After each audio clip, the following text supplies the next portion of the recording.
You know, in addition to this Mardi Gras YouTube series, I've published the Mardi Gras Guide magazine. I've done books about Mardi Gras and individual crews.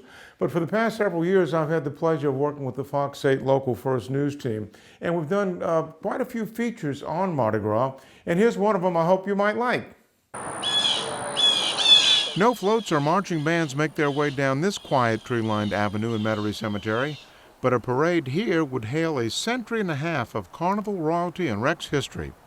More than 50 kings and captains reside in this city of the dead. The crew of Rex formed and paraded for the first time in 1872.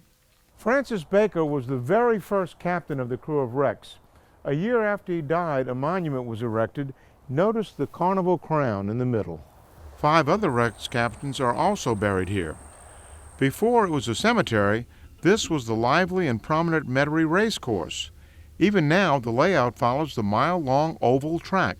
And after the Civil War, when New Orleans was damaged, they decided not to come back with recreational sport the same way, and then Metairie Racecourse sold to Metairie Cemetery Association. Some of the families interred here provided both kings and queens of carnival and were part of the racetrack's transformation. Not only was Charles Howard Rex, but so were 2 of his sons.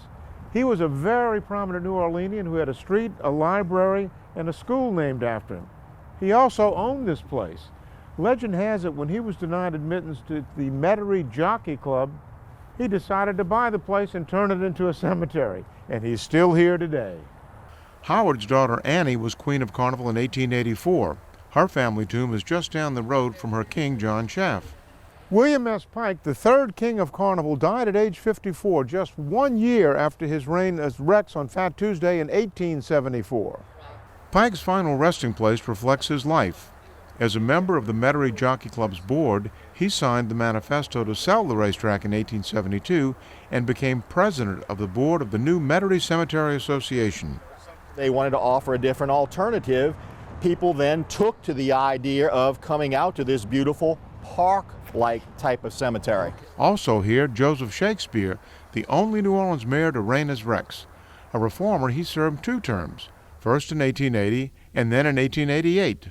There is over a dozen New Orleans mayors. There's 6 Louisiana Supreme Court justices. There's Confederate generals.